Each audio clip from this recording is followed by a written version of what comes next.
안녕하세요. 나합격 유기농업기능사입니다. 챕터 3 생산 체계를 배우는 그 단원입니다. 여기서는 작물을 어떤 식으로 재배하는지 그런 방법과 품종, 육종, 체종 이렇게 종자에 대한 것들을 같이 보는 그런 단원입니다. 그래서 무료 강의니까요. 간단하게 보는 거니까 여러분들이 한 번 더 봐주시면 좋을 것 같습니다. 자, 먼저 작부 체계. 자, 이 말이 참 낯설죠? 이 작부 체계라는 말은 작부 양식 그런 말입니다. 여러분 땅이 있으실 거예요. 그럼 이 땅에다가 내가 이번 연도 어떻게 재배하지? 라고 고민을 하는 거죠. 그래서 한 토지 내에서 작물을 어떻게 재배할까? 이런 것을 어떻게 하면 공간 배치나 아니면 순서 시기 순서나 공간 배치 이것들을 하는 것이 바로 작부 체계입니다. 작부 체계 어떻게 할까? 라고 얘기할 때는 이번 연도에 작물을 어떤 순서로 재배할까? 순서 시기와 그리고 공간 배치 내가 갖고 있는 그 땅의 공간을 어떻게 할 것인지 생각하시는 거죠. 네, 그러면 연작과 기지에 대해서 알아볼까요? 자, 연작이라는 거는 말 그대로 한 토지 내에서 이어서 계속 재배하는 거예요. 같은 종류의 작물을 같은 땅에서 계속 재배하는 방식이 연작입니다. 근데 연작에 따라서 피해가 적은 작물들이 있고 휴식을 요구하는 그런 작물들로 나눠져 있어요. 그래서 여기서 가장 중요하게 시험에 나오는 거는 이렇게 연작의 피해가 적은 작물과 10년 이상 휴작을 요구하는 작물이에요. 그것부터 보셔야 돼요. 자, 벼, 맹류, 조, 수수 이런 거 다 식용작물이잖아요. 그러니까 매년 똑같은 곳에서 똑같이 재배해도 토양이 괜찮은 거죠. 자, 아마와 인삼은 다릅니다. 그래서 이런 작물들은 10년 정도 휴작을 요구하는구나 라고 생각해 주시고, 수박, 가지, 토마토 이런 건 과체류죠. 과일이 굉장히 많은 에너지와 비료를 요구하기 때문에 5에서 7년 정도 휴작을 요구합니다. 자, 그러면 기지는 뭘까요? 자, 기지. 자, 기근이 있다. 땅에 힘이 좀 나빠지는 현상인데요. 지속적으로 토양에다 연작을 할 때 작물 생육이 뚜렷하게 나빠지는 현상을 기지라고 합니다. 왜냐하면 한 곳에서 계속 똑같은 작물을 재배하게 되면 뿌리에서 테놀성 물질이라든지 여러 대립 물질 이런 것들이 분비하면서 토양이 상태가 안 좋아지는 거죠. 그랬을 때 전반적으로 보면 토양 속 비료도 소모되고 염류, 우리가 여러 가지 비료 영양분이 찝적되고 물리성, 토양의 구조가 안 좋아지고 잡초가 많이 생기고 유독물질이 축적되고 토양의 선충 그런 것도 많이 생기고 전염병까지 피해를 나타나게 됩니다. 이럴 때 이걸 대책을 어떻게 하냐? 이게 진짜 중요합니다. 대책. 자, 우리가 문제가 생기면 대책을 생각해야겠죠? 그때 윤작을 할 거예요. 자, 윤작은 바로 이제 뒤에 가시면 윤작에 대한 얘기가 있습니다. 윤작. 유기농업에서는 윤작, 즉 돌려짓기 따라해 볼까요? 윤작, 돌려짓기. 윤작, 돌려짓기. 이것을 가장 많이 추구합니다. 그리고 담수, 물을 담가버리거나 토양 소독을 하거나 유독물질을 제거하기 위한 방법을 마련하거나 객토, 흙을 바꿔주거나 환토, 흙도 아예 교체해주는 거죠. 그리고 새로운 그런 작물을 적용하기 위해서 접목하거나 땅의 힘을 높이기 위한 지력 배양을 합니다. 더불어서 기지 현상과 과수에 따라서 문제가 되는 과수, 문제가 안 되는 과수 이렇게 구별합니다. 그래서 복, 무, 감, 앵, 그래서 복숭아, 무화과, 감귤, 앵두 이 네 가지가 기지가 문제가 돼요. 그리고 기지 문제가 안 되는 것은 사포, 자살, 그래서 앞글자 따서 그렇게 외워두시면 좋아요. 그래서 이게 유전학적으로 차이가 있기 때문에 이런 것들을 생각해서 작물을 재배해 주셔야겠죠. 자, 문제 한번 볼까요? 자, 1년 휴작을 요구하는 작물로 이루어진 것은 했을 때 시금치, 생강. 그래서 시금치, 생강 이렇게 나올 때마다 외워주셔야 돼요. 아시겠죠? 오늘 이거 다 외울 수 없습니다. 그래서 오늘은 요거 2개. 오늘은 요거 2개 이렇게 하루 이렇게 쌓아가듯이 공부하시는 게 이렇게 단수 남기할 때는 가장 좋습니다. 아시겠죠? 자, 그 다음 윤작이죠. 유기농업에서 가장 좋아하는 윤작. 같은 말로 뭐라고요? 돌려짓기. 자, 여러분 토지 내에서 2가지 이상의 다른 작물을 순서에 따라 재배하는 게 윤작입니다. 그래서 먼저 심는다. 내가 3월부터 한 6월까지는 감자 심고 싶어요. 그쵸? 그리고 감자 수확하고 나서 그 다음에 콩 심고 싶어요. 그래서 먼저 심는 작물은 전작. 후기에 심는 식물은 후작 이렇게 얘기를 합니다. 벼 심고 나서 벼 수확하고 나서 보리, 밀, 채소 이렇게 심는 경우도 있거든요.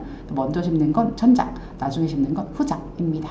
윤작의 원리 이거 꼭 봐주셔야 돼요. 용도, 지력, 잡초, 토양 이용도, 토양 보호를 위해서 이 5가지에 따라서 윤작을 하게 됩니다. 그래서 이 밑줄 치는 것도 꼭 봐주시면 됩니다. 또 윤작을 하면 뭐가 좋냐? 콩가작물이 있어요. 자, 우리 콩가작물을 생각하면 뿌리 혹 박테리아가 있다는 거죠. 자, 이거 보시겠어요? 지금 보시는 게 대두, 콩의 뿌리 혹 여기 동글동글한 게 보는 게 박테리아, 즉 세균입니다. 여기에서 공중에 있는 질소를 꼭 잡습니다.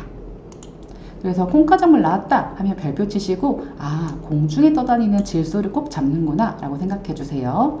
자, 그 다음에 다비작물, 비료를 많이 이제 쓰게 되는 작물을 재배하면 그 후에 남는 잔비량, 남아져 있는 그런 비료량이 많아지고 근체류, 뿌리 채소 있죠? 무 같은 거 이런 것들을 재배하게 되면 토양에 깊게 이제 파고들기 때문에 잎단 현성도 좋아지게 되고 녹비작물, 별표. 자, 녹색의 비료작물, 우리가 작물을 재배하고 그냥 수확해서 먹는 것이 아니라 그 이후에 땅에다가 돌려주면 그걸 환원한다고 합니다.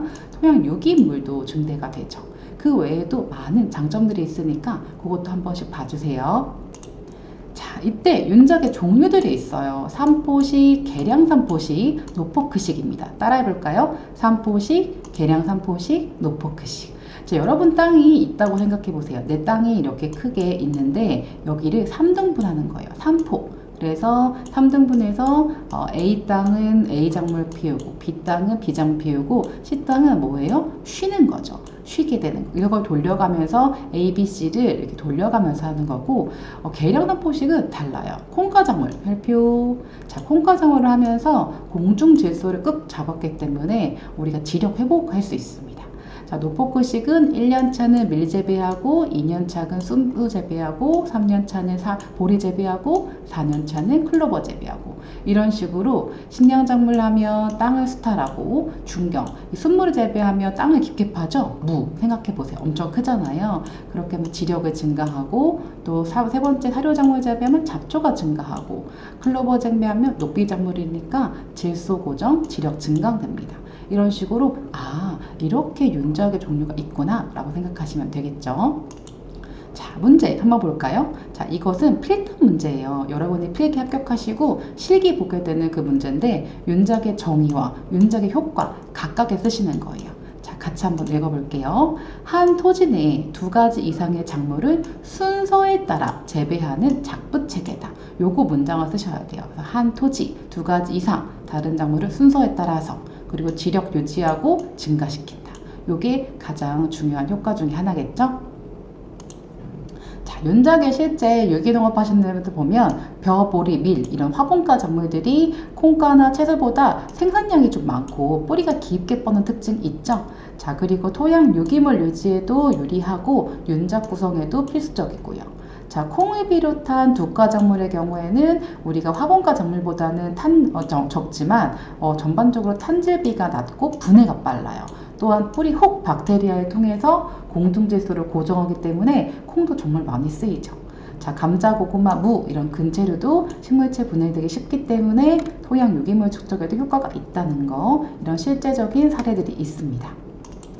그 외에도 다양한 작부체계가 있어요. 간작, 말 그대로 사이 짓는 거예요. A 작물 재배하고 있는데 그 사이에 B 작물 심는 경우. 혼작은 그냥 섞어 짓는 거예요. A 작물과 B 작물 섞어 짓는 거. 교작은 말 그대로 교대로 심는 거. 주의작은 A 작물 심은 둘레에 B 작물 심는 둘레 심기. 단작은 사실 연작이랑 처럼 한 작물만 심는 걸 단작이라고 합니다. 자, 이 담리작, 이 답, 동그라미. 자, 이 답이라는 게 논답자를 쓰는 거예요. 그래서 이 답자 나오면 논이구나 생각해 주시고 논에서 겨 이외에 다른 작물을 재배하는 거. 자, 자유작은 뭐예요? 우리가 그것은 경영자가 선택해서 자유롭게 재배하는 거. 자, 답전윤환 제일 중요합니다. 별표 3개 있죠? 자, 우리 밭을 논 상태 아니면 밭 상태 이렇게 몇 대씩 돌려가면서 벼 재배하고 밭작물 재배하고 이렇게 하는 방법이 답전윤환입니다. 따라해 볼까요? 답전윤환. 답전윤환. 그러니까 이 답자가 논답자예요. 그래서 논답. 그리고 이 전자가 밭전자. 그래서 답전이란 말만 봐도 논과 밭을 우리가 돌려가면서 돌려가면서 하는 거구나. 그러면은 사실 우리가 밭 입장에서는 우리가 논에다가 물을 넣고 아니면 밭 입장에서는 물을 빼고 넣고 막 물에 관련된 얘기가 많잖아요. 그렇게 했을 때 지력, 땅의 힘이 증가되고 기지, 아까 땅의 힘이 소모가 되는 게 기지였죠. 그런 게 회피가 되고 잡초도 줄어들고 전반적인 수량도 증가한다. 이 네 가지의 효과가 있어요. 그래서 이 네 가지 효과를 잘 물어봅니다. 나머지 거 한번 다시 볼게요. 여러분 그냥 스쳐가면 안 돼요. 우리가 이번 내용들은 3번씩 보셔야 돼요. 아시겠죠? 자, 간작, 사이즈캐입니다. 여러분이 A작물을 이렇게 재배하고 계세요.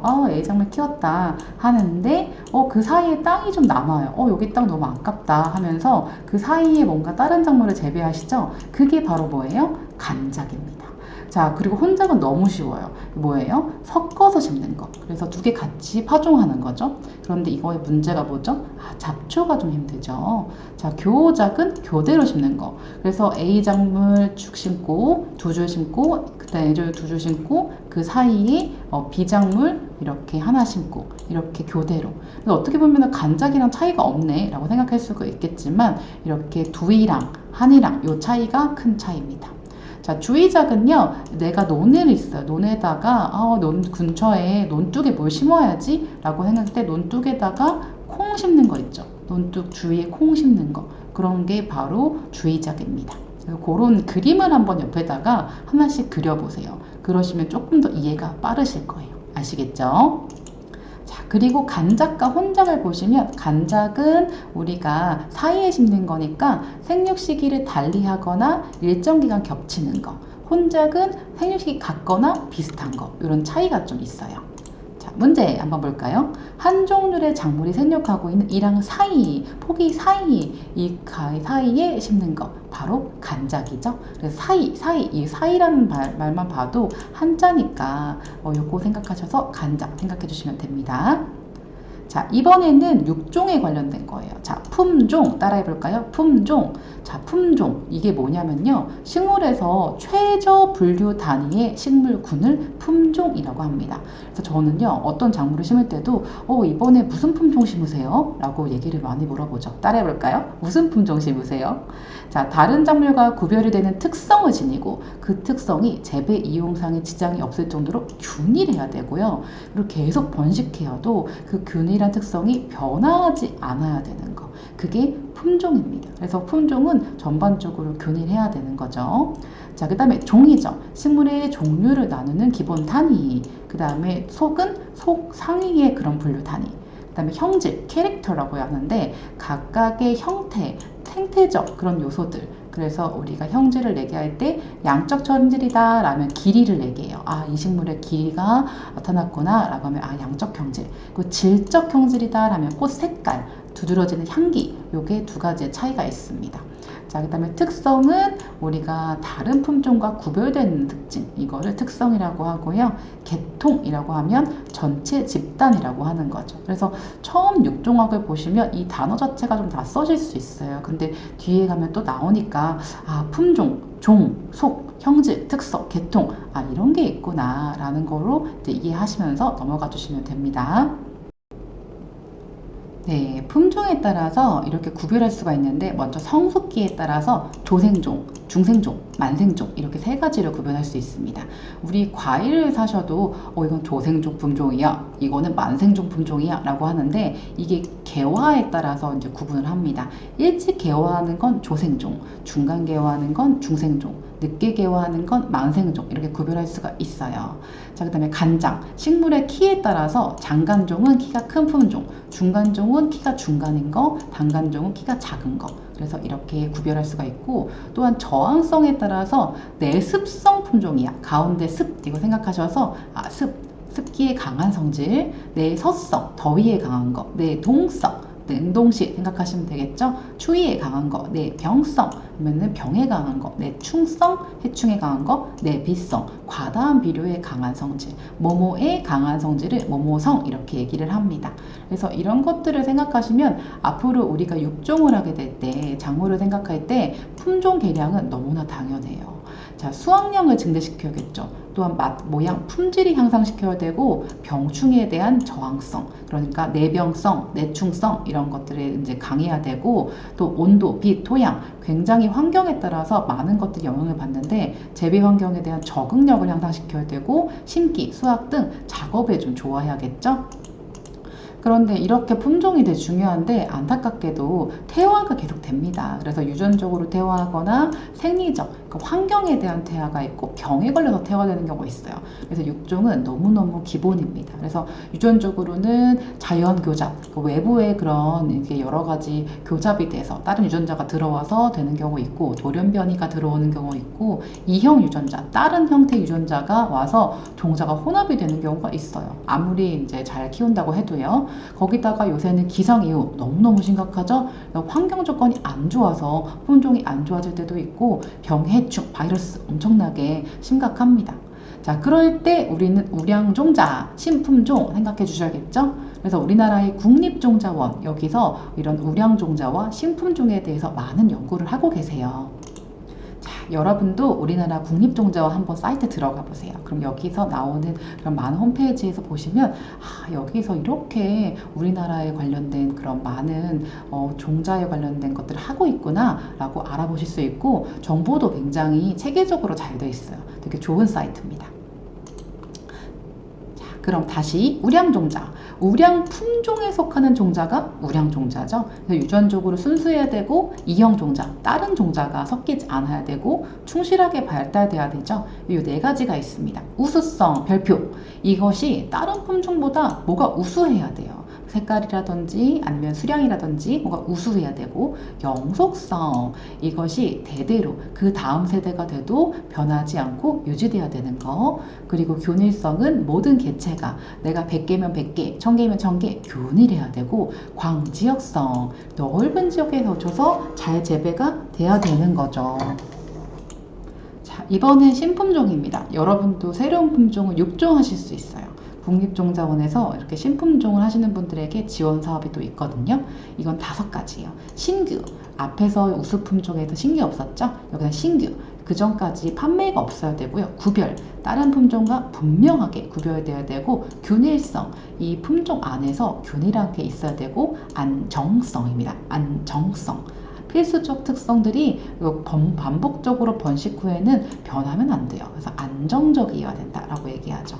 그리고 고유한 한 개의 품종 명칭을 가져야 됩니다. 그래서 신구균, 안품 따라해볼까요? 신구균, 안품 이 5가지 조건이고 DUS 구별성, 균일성, 안정성 DUS 그래서 구별성, 균일성, 안정성 이 3가지를 신품종 구비 조건 DUS 영어로 앞글자 따서 이렇게 3가지로 구별합니다. 신구균, 안품 기억해 주세요. 그래서 국제식물품종보호연맹 유포브라고 하는 기관에서 우리나라 이제 2002년에 가입했거든요. 그래서 이런 것들도 기억하셔서 신품종 거기다가 우량품종 2가지 구별하시면 좋겠죠.